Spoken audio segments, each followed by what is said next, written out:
ಎಲ್ಲಾ ಗೃಹಲಕ್ಷ್ಮಿಯರಿಗೂ ಕೂಡ 10,000 ರೂಪಾಯಿವರೆಗೂ ಹಣ ಜಮೆ ಆಗ್ತಾ ಇದೆ. ಭರ್ಜರಿ ಸಿಹಿ ಸುದ್ದಿ ಅಂತಾನೆ ಹೇಳ್ಬಹುದು. ನಿಮ್ಮ ಅಕೌಂಟ್ಗೂ ಕೂಡ ಹಣ ಬಂದಿಲ್ವಾ, ಏನ್ ಮಾಡಬೇಕು, ವಿಡಿಯೋ ಪೂರ್ತಿಯಾಗಿ ನೋಡಿ. ಎಲ್ಲಾ ಡೀಟೇಲ್ ಆಗಿ ನಿಮಗೆ ಮಾಹಿತಿ ಸಿಗಲಿದೆ. ಎಲ್ಲಾ ಗೃಹಲಕ್ಷ್ಮಿಯರಿಗೂ ಕೂಡ 2 ಸೂಪರ್ ಸಿಹಿ ಸುದ್ದಿ ಅಂತ ಹೇಳ್ಬಹುದು. ಇನ್ನು ರೇಷನ್ ಕಾರ್ಡ್ ಇದ್ದವ್ರಿಗೂ ಕೂಡ 2 ಸೂಪರ್ ಸಿಹಿ ಸುದ್ದಿ, ಭರ್ಜರಿ ಬಂಪರ್ ಅಂತಾನೆ ಹೇಳ್ಬಹುದು ವೀಕ್ಷಕರೇ. ಫೆಬ್ರವರಿ ತಿಂಗಳಿಂದ ಎಲ್ಲಾ ರೇಷನ್ ಕಾರ್ಡ್ ಇದ್ದವ್ರಿಗೂ ಕೂಡ ಸಿಹಿ ಸುದ್ದಿ ಸರ್ಕಾರದಿಂದ, ಮತ್ತೆ ಹೊಸ ನಿಯಮವು ಕೂಡ ಜಾರಿಗೆ ಬರ್ತಾ ಇದೆ. ಇನ್ನು ದಿಢೀರ್ ಅಂತ ಈ ಭಾಗದಲ್ಲಿ ಟೊಬ್ಯಾಕೋ, ಸಿಗರೇಟ್, ಪಾನ್ ಮಸಾಲ ಮತ್ತೆ RMD ಅಂತ ಗುಟ್ಕಾ ಪಾನ್ ಮಸಾಲಗಳನ್ನು ಕೂಡ ಬ್ಯಾನ್ ಮಾಡಲಾಗಿದೆ ಅಂತ ವೀಕ್ಷಕರೇ. ಹೌದು, ಜನರು ತಿನ್ನುವಂತಿಲ್ಲ, ಅಂಗಡಿಯಲ್ಲಿ ಮಾರಾಟ ಮಾಡುವಂತಿಲ್ಲ, ರೆಡಿ ಮಾಡುವಂತಿಲ್ಲ, ಪ್ಯಾಕ್ ಮಾಡುವಂತಿಲ್ಲ ಅಂತೆ. ಯಾವ್ದಪ್ಪ ದೊಡ್ಡ ಬ್ರೇಕಿಂಗ್ ನ್ಯೂಸ್ ನೋಡೋಣ. ಇನ್ನು ಮತ್ತೆ ಕರ್ನಾಟಕದಲ್ಲಿ ಒಂದು ದಿನದ ಮಟ್ಟಿಗೆ ಬಸ್ ಸಂಚಾರ ಬಂದ್ ಆಗುವ ಸಾಧ್ಯತೆ ಇದೆ. ಹೌದು ವೀಕ್ಷಕರೇ, ಎದಕ್ಕಂದ್ರೆ ಮತ್ತೆ ಸಾರಿಗೆ ನೌಕರರು ಸರ್ಕಾರದ ವಿರುದ್ಧ ಮುಷ್ಕರಕ್ಕೆ ಪ್ಲಾನಿಂಗ್ ಅನ್ನ ಮಾಡಿದ್ದಾರೆ. ದೊಡ್ಡ ಒಂದು ಬ್ರೇಕಿಂಗ್ ನ್ಯೂಸ್ ಆಗಿದೆ ವೀಕ್ಷಕರೇ. ಇನ್ನು ಕಡೆಗೆ ನಮ್ಮ ಒಂದು ಹೈಕೋರ್ಟ್ ಕಡೆಯಿಂದ ಓಲಾ, ಊಬರ್, ಟ್ಯಾಕ್ಸಿ, ಬೈಕ್ ಮತ್ತು ಬೈಕ್ ಟ್ಯಾಕ್ಸಿ ಓಡಿಸೋರ್ಗೂ ಕೂಡ ಒಂದು ಸಿಹಿ ಸುದ್ದಿ ಬಂದಿದೆ. ಬೈಕ್ ಟ್ಯಾಕ್ಸಿಗೆ ಗ್ರೀನ್ ಸಿಗ್ನಲ್. ಹೌದು, ಬ್ಯಾನ್ ಆಗಿದ್ದಂತ ಬೈಕ್ ಟ್ಯಾಕ್ಸಿ ಈಗ ಅಧಿಕೃತವಾಗಿ ಚಾಲನೆ ಸಿಗಲಿದೆ ಅಂತ ಹೇಳಲಾಗ್ತಾ ಇದೆ. ಇನ್ನು ಬ್ಯಾಂಕ್ಗಳು ಕೂಡ ಒಂದು ದಿನದ ಮಟ್ಟಿಗೆ ಬ್ಯಾಂಕ್ಗಳು ದೇಶಾದ್ಯಂತ ಸ್ಟ್ರೈಕ್ ಮಾಡಲಿದ್ದಾರಂತೆ. ಬ್ಯಾಂಕ್ ನೌಕರರು ಕೂಡ ತಮ್ಮ ಒಂದು ಡಿಮ್ಯಾಂಡ್ ಅನ್ನ ಇಟ್ಟಿದ್ದಾರೆ ಕೇಂದ್ರ ಸರ್ಕಾರಕ್ಕೆ. ಏನು ಡಿಮ್ಯಾಂಡ್, ಯಾವಾಗ ಬ್ಯಾಂಕ್ಗಳು ಬಂದ್ ಆಗ್ತಾ ಇದ್ದಾವೆ, ಬ್ಯಾಂಕ್ ಮುಷ್ಕರ ಕೂಡ ಶುರುವಾಗುತ್ತಾ, ಇದರ ಬಗ್ಗೆನೂ ಕೂಡ ನೋಡೋಣ. ಈ ವಿಡಿಯೋ ಪೂರ್ತಿಯಾಗಿ ನೋಡಿ. ನೀವು ಕೂಡ ರೇಷನ್ ಕಾರ್ಡ್ ಗ್ರಾಹಕರಾಗಿದ್ರೆ, ಗೃಹಲಕ್ಷ್ಮಿ ಫಲಾನುಭವಿಗಳಾಗಿದ್ರೆ ಬೇಗನೆ ವಿಡಿಯೋಗೆ ಲೈಕ್ ಮಾಡಿ. ನಿಮಗೆ 2-3 ಸಿಹಿ ಸುದ್ದಿ ಬಂದಿದೆ. ಹಾಗೆ ಕಮೆಂಟ್ ಬಾಕ್ಸ್ ಅಲ್ಲಿ ಪ್ರತಿಯೊಬ್ಬರು ಕೂಡ ನಿಮ್ಮ ಊರಿನ ಹೆಸರನ್ನ ಕಮೆಂಟ್ ಮಾಡೋದರ ಜೊತೆಗೆ ವೀಕ್ಷಕರೇ, ನಿಮಗೆ ಸೆಪ್ಟೆಂಬರ್ ತಿಂಗಳ ಕಂತು ಹಣ ಬಂತ ಎಸ್ ಆರ್ ನೋ ಎಂಬುದರ ಮೂಲಕ ಕಮೆಂಟ್ ಮಾಡಿ. ಹಾಗೆ ವಿಡಿಯೋಗೆ ಲೈಕ್ ಮಾಡಿ, ನಮ್ಮ ಚಾನೆಲ್ಗೆ ಸಬ್ಸ್ಕ್ರೈಬ್ ಕೂಡ ಮಾಡಿ. ಹೌದು, ಇವತ್ತು ಪ್ರತಿಯೊಬ್ಬರು ಗೃಹಲಕ್ಷ್ಮಿಯರು ಕೂಡ ಕಮೆಂಟ್ ಮಾಡಲೇಬೇಕು. ಎದಕ್ಕಂದ್ರೆ ನಿಮ್ಮ ಕಮೆಂಟ್ಗೆ ನಾವು ಉತ್ತರ ಕೂಡ ಕೊಡಲಿದ್ದೇವೆ. ಗೃಹಲಕ್ಷ್ಮಿಯರಿಗೆ ಈಗಾಗಲೇ 4,000 ರೂಪಾಯಿ ಹಣ ಜಮೆ ಆಗುವುದಕ್ಕೆ ಶುರುವಾಗಿದೆ. ಹೌದು, ಹಣ ಕೂಡ ಬಿಡುಗಡೆಯಾಗಿದೆ. ಹೌದು ವೀಕ್ಷಕರು, ಈಗಾಗಲೇ ಸೆಪ್ಟೆಂಬರ್ ತಿಂಗಳವರೆಗೂ ಹಣವನ್ನ ಹಾಕಲಾಗಿದ್ದು 24 ಕಂತು ಅಂದ್ರೆ 48,000 ರೂಪಾಯಿ ಹಣ ಇಲ್ಲಿವರೆಗೂ ಗೃಹಲಕ್ಷ್ಮಿಯರಿಗೆ ಹಾಕಲಾಗಿದ್ದು ನಿಮಗೆಲ್ಲ ಗೊತ್ತೇ ಇದೆ. ನಿಮಗೂ ಕೂಡ ಸೆಪ್ಟೆಂಬರ್ ತಿಂಗಳದ್ದು ಹಣ ಬಂತೋ ಇಲ್ವೋ ಬೇಗನೆ ನೀವು ಕೂಡ ಎಸ್ ಆರ್ ನೋ ಎಂಬುದರ ಮೂಲಕ ಕಮೆಂಟ್ ಮಾಡಿ ವೀಕ್ಷಕರೇ. ಇಲ್ಲಿವರೆಗೂ ಸರ್ಕಾರ 58,000 ರೂಪಾಯಿ ಹಣ ಹಾಕಬೇಕಾಗಿತ್ತು ಡಿಸೆಂಬರ್ ವರೆಗೂ, ಜನವರಿ ತಿಂಗಳು ಬಿಟ್ಟು. ಆದ್ರೆ ಸರ್ಕಾರ ಜಮೆ ಮಾಡಿದ್ದು ಕೇವಲ 48,000 ರೂಪಾಯಿ, ಅಂದ್ರೆ 24 ಕಂತು ಮಾತ್ರ. ಉಳಿದಿರುವ ಇನ್ನು 5 ಕಂತುದಲ್ಲಿ ಈಗ 2 ಕಂತು ಅಂದ್ರೆ ವೀಕ್ಷಕರೇ, ಫೆಬ್ರವರಿ ಮತ್ತು ಮಾರ್ಚ್ ತಿಂಗಳದ್ದು ಹಳೆಯ ಕಂತು ಏನಿದೆ ನೋಡಿ, ಅದೇನು ಬೈ ಮಿಸ್ಟೇಕ್ ಆಗಿ ಜಮೆ ಆಗಿದ್ದಿಲ್ಲ ನೋಡಿ, ಅದನ್ನ ಈಗ ಬಿಡುಗಡೆ ಮಾಡಲಾಗಿದೆ. ಖುದ್ದು ಮುಖ್ಯಮಂತ್ರಿ ಸಿದ್ದರಾಮಯ್ಯನವರು ಹಣಕಾಸು ಇಲಾಖೆಗೆ ಹಣ ಬಿಡುಗಡೆ ಮಾಡುವಂತೆ ಸೂಚನೆಯನ್ನ ಕೊಟ್ಟಿದ್ದರು. ಅದರಂತೆ ಈಗಾಗಲೇ ಹಣಕಾಸು ಇಲಾಖೆಯಿಂದ ಹಣವೂ ಕೂಡ ಬಿಡುಗಡೆಯಾಗಿದೆ. DBT ಮೂಲಕ ಹಣ ಟ್ರಾನ್ಸ್ಫರ್ ಆಗೋದಕ್ಕೆ ಶುರು ಕೂಡ ಆಗಿದೆ. ಗೃಹಲಕ್ಷ್ಮಿಯರ ಅಕೌಂಟ್ಗೆ 4,000 ರೂಪಾಯಿ ಜಮೆ ಆಗೋದಕ್ಕೆ ಶುರು ಕೂಡ ಆಗಿದೆ. ವೀಕ್ಷಕರೇ, ನಿಮ್ಮ ಅಕೌಂಟ್ಗೆ ಇನ್ನೂ ಕೂಡ ಹಣ ಬಂದಿಲ್ಲ ಅಂದ್ರೆ ಮಂಗಳವಾರ ಅಥವಾ ಬುಧವಾರ ಅಂದ್ರೆ ವೀಕ್ಷಕರೇ 28 ತಾರೀಕು ಅಥವಾ 30ನೇ ತಾರೀಕಿನ ಒಳಗೆ ನಿಮ್ಮ ಅಕೌಂಟ್ಗೆ 4,000 ರೂಪಾಯಿ ಗೃಹಲಕ್ಷ್ಮಿ ಹಣ ಬಂದು ಸೇರಲಿದೆ ಅಂತಾನೂ ಕೂಡ ಹೇಳಲಾಗಿದೆ. ಎದಕ್ಕಂದ್ರೆ ಹಣವನ್ನ ಬಿಡುಗಡೆ ಮಾಡಲಾಗಿದ್ದು ಈ ಒಂದು ಹಣ ನಿಮ್ಮ ಅಕೌಂಟ್ಗೆ ತಾಲೂಕ್ ಪಂಚಾಯತ್ ಹಾಗೂ ಜಿಲ್ಲಾ ಪಂಚಾಯತ್ ಮೂಲಕ ಹಾದು ಬರಬೇಕಂದ್ರೆ 14 ದಿನದ ಸಮಯ ಕೂಡ ಬೇಕಾಗುತ್ತೆ ವೀಕ್ಷಕರೇ. ಹೀಗಾಗಿ ನಿಮ್ಮ ಅಕೌಂಟ್ಗೆ ಈಗ 4,000 ರೂಪಾಯಿ ಹಣ ಬಂದ್ರೆ ನಿಮಗೆ ಇನ್ನೂ ಕೂಡ ಬರೋದು ಬಾಕಿ ಉಳಿಯುತ್ತಲ್ಲ, ಅದು 6,000 ರೂಪಾಯಿ. ಈಗ ಏನು 10,000 ರೂಪಾಯಿ ಬ್ಯಾಲೆನ್ಸ್ ಇದೆ, ಅದರಲ್ಲಿ 4,000 ರೂಪಾಯಿ ಕ್ಲಿಯರ್ ಮಾಡಲಾಗ್ತಾ ಇದೆ. ಹೀಗಾಗಿ ಅಕ್ಟೋಬರ್ ಮತ್ತು ನವೆಂಬರ್, ಡಿಸೆಂಬರ್ ಅದ್ದು ಮಾತ್ರ ಈಗ ಬಾಕಿ ಉಳಿಯಲಿದೆ. ನಮ್ಮ ಮಾತು ಕರೆಕ್ಟ್ ಇದೆಯಾ, ಎಸ್ ಆರ್ ನೋ ಎಂಬುದರ ಮೂಲಕ ನೀವು ಕಮೆಂಟ್ ಮಾಡಿ. ಹಾಗೆ ವಿಡಿಯೋಗೆ ಲೈಕ್ ಮಾಡಿ ವೀಕ್ಷಕರೇ. ಇನ್ನೊಂದು ಸಿಹಿ ಸುದ್ದಿ ಏನಪ್ಪಾ ಅಂದ್ರೆ, ಗೃಹಲಕ್ಷ್ಮಿ ಡಿಜಿಟಲ್ ಮಾರ್ಕೆಟಿಂಗ್ ಆಪ್ ಕೂಡ ಲಾಂಚ್ ಮಾಡಲಾಗ್ತಾ ಇದೆ. ಅಂದ್ರೆ ಈಗಾಗಲೇ ಗೃಹಲಕ್ಷ್ಮಿಯರಿಗೆ ಸಂಘದ ಮೂಲಕ 3 ಲಕ್ಷ ರೂಪಾಯಿವರೆಗೂ ಸಾಲ ಸೌಲಭ್ಯವನ್ನ ಮಾಡಿಕೊಡಲಾಗ್ತಾ ಇದೆ. ಕರ್ನಾಟಕ ಸರ್ಕಾರದಿಂದ ಗೃಹಲಕ್ಷ್ಮಿ ಸಂಘವು ಕೂಡ ಅಧಿಕೃತವಾಗಿ ಪ್ರಾರಂಭವಾಗಿದೆ. ನೀವು ಕೂಡ ಇದರಲ್ಲಿ 1,000 ರೂಪಾಯಿ ಪಾವತಿ ಮಾಡಿ ಮೆಂಬರ್ಶಿಪ್ ಆಗಬೇಕು.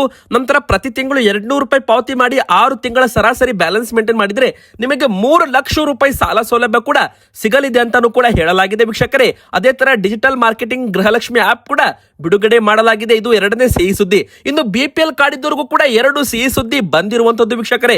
ಹೌದು, ಅದೇನಪ್ಪಾ ಸಿಹಿ ಸುದ್ದಿ ಅಂತ ಹೇಳ್ತೀವಿ.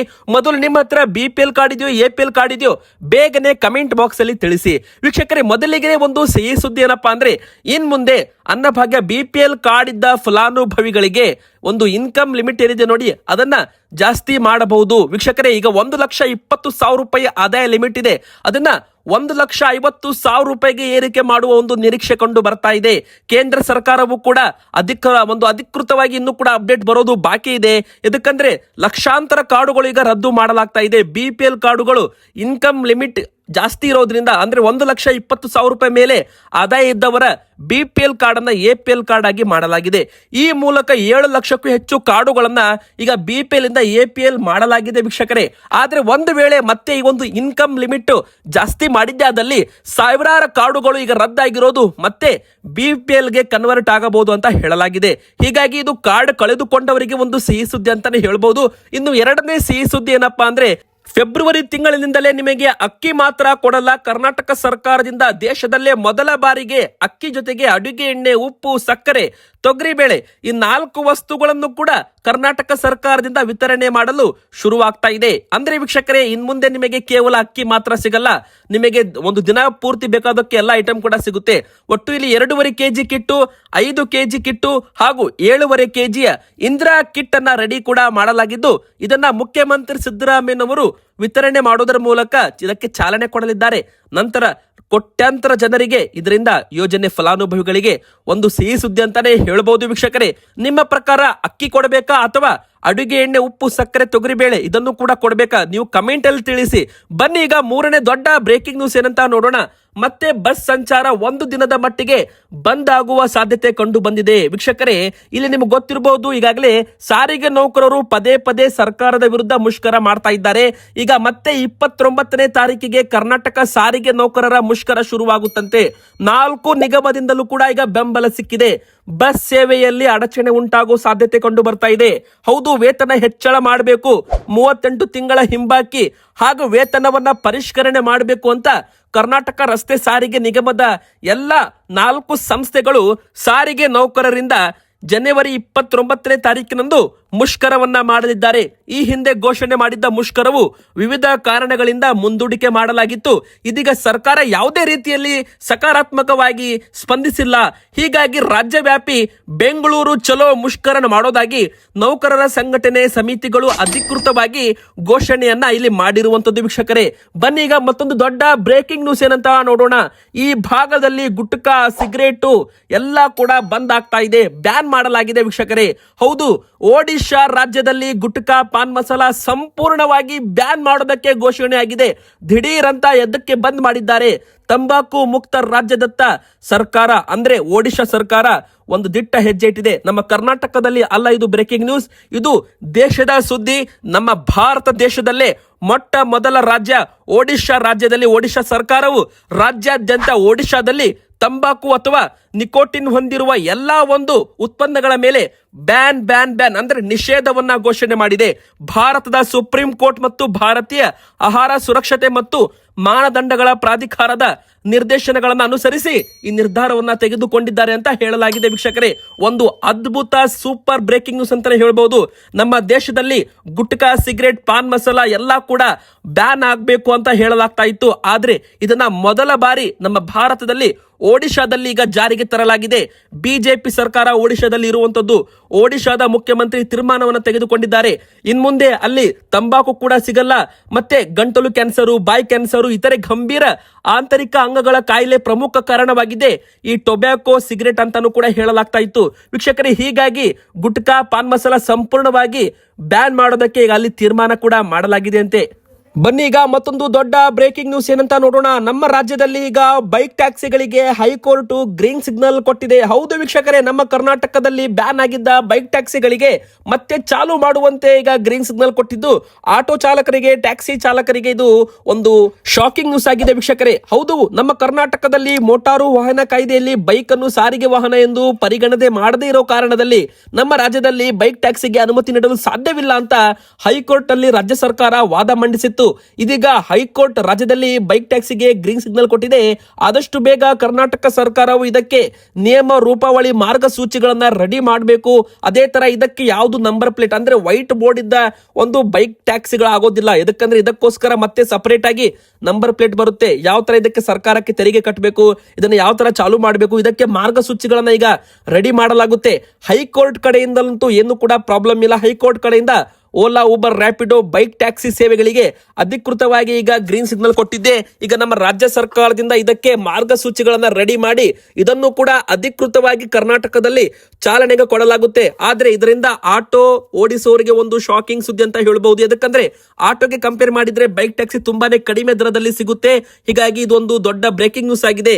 ಇನ್ನು ನಮ್ಮ ಒಂದು ಕರ್ನಾಟಕ ಸೇರಿದಂತೆ ದೇಶದಲ್ಲಿ ಬ್ಯಾಂಕುಗಳು ಒಂದು ದಿನದ ಮಟ್ಟಿಗೆ ರಜೆಯನ್ನ ಮಾಡ್ತಾ ಇದ್ದಾರೆ, ಅಂದ್ರೆ ಮುಷ್ಕರವನ್ನ ಮಾಡ್ತಾ ಇದ್ದಾರೆ. ಈ ಮೂಲಕ ಒಟ್ಟು 4 ದಿನದವರೆಗೂ ಬ್ಯಾಂಕ್ಗಳು ಬಂದ್ ಆಗೋ ಸಾಧ್ಯತೆ ಕಂಡು ಬರ್ತಾ ಇದೆ. ವೀಕ್ಷಕರೇ, ಇಲ್ಲಿ ಬ್ಯಾಂಕ್ ನೌಕರರು 5 ದಿನಗಳ ಕಾಲ ಕೆಲಸ ಮಾಡ್ತೀವಿ, 2 ದಿನ ರಜೆ ಬೇಕು, ಅಂದ್ರೆ ವೀಕೆಂಡ್ ಹಾಲಿಡೇ ಬೇಕು ಅಂತ ಒಂದು ಕೇಳ್ತಾ ಇದ್ದಾರಂತೆ. ಬ್ಯಾಂಕ್ ನೌಕರರು 5 ದಿನಗಳ ಕೆಲಸದ ವಾರವನ್ನ ಒತ್ತಾಯಿಸಿ ಇದೇ ಒಂದು 27ನೇ ತಾರೀಕಿಗೆ ಮತ್ತೊಂದು ಮುಷ್ಕರವನ್ನ ಘೋಷಣೆ ಮಾಡಿದ್ದಾರೆ. ಈ ಮೂಲಕ 24ನೇ ತಾರೀಕು ಶನಿವಾರವೂ ಕೂಡ ಬ್ಯಾಂಕ್ ಬಂದಾಯಿತು, 25ನೇ ತಾರೀಕು ಭಾನುವಾರವೂ ಕೂಡ ಬಂದಾಯಿತು, 26ನೇ ತಾರೀಕು ಗಣರಾಜ್ಯೋತ್ಸವ ಇತ್ತು, ಅಂದು ಕೂಡ ಬ್ಯಾಂಕ್ಗಳು ರಜೆ ಇತ್ತು. ಆದ್ರೆ ಮತ್ತೆ 27ನೇ ತಾರೀಕಿಗೆ ಬ್ಯಾಂಕ್ ಸ್ಟ್ರೈಕ್ ಅಂದ್ರೆ ನೌಕರರು ಮುಷ್ಕರ ಮಾಡಿರೋದ್ರಿಂದ ಆ ದಿನವೂ ಕೂಡ ಮಂಗಳವಾರವೂ ಕೂಡ ಬ್ಯಾಂಕ್ಗಳು ಬಂದ್ ಆಗಿರೋದ್ರಿಂದ ಸತತ 4 ದಿನಗಳಿಂದ ಬ್ಯಾಂಕ್ಗಳು ಬಂದಿದೆ ಅಂತಾನೂ ಕೂಡ ಹೇಳಲಾಗಿದೆ. ವೀಕ್ಷಕರೇ, ಇದರಿಂದ ಕೋಟ್ಯಾಂತರ ಗ್ರಾಹಕರಿಗೆ ತೊಂದರೆ ಕೂಡ ಆಗಿರುವಂತದ್ದು. 5 ದಿನಗಳ ಬ್ಯಾಂಕಿಂಗ್ ವಾರವನ್ನ ಘೋಷಣೆ ಮಾಡಬೇಕು ಅಂತ ಒತ್ತಾಯಿಸಿ ಬ್ಯಾಂಕ್ ನೌಕರರು ಮಂಗಳವಾರ ಶಾಖೆಗಳಲ್ಲಿ ಬ್ಯಾಡ್ ಧರಿಸಿ ಪ್ರತಿಭಟನೆಯನ್ನು ಕೂಡ ನಡೆಸ್ತಾರೆ ಅಂತ ಹೇಳಲಾಗಿದೆ. ಇದು ಕೂಡ ಒಂದು ದೊಡ್ಡ ಬ್ರೇಕಿಂಗ್ ನ್ಯೂಸ್ ಆಗಿರುವಂತದ್ದು. ಇವತ್ತಿಗೆ ಇಷ್ಟ ಆಗಿತ್ತು. ವಿಡಿಯೋ ನಿಮಗೆ ಇಷ್ಟ ಆದ್ರೆ ವಿಡಿಯೋಗೆ ದಯವಿಟ್ಟು ಒಂದು ಲೈಕ್ ಮಾಡಿ, ಹಾಗೆ ನಿಮ್ಮ ಊರಿನ ಹೆಸರನ್ನ ಕಮೆಂಟ್ ಮಾಡಿ, ನಿಮ್ಮ ಅನಿಸಿಕೆ ಕಮೆಂಟ್ ಮಾಡಿ, ಚಾನಲ್ಗೆ ಸಬ್ಸ್ಕ್ರೈಬ್ ಆಗಿ.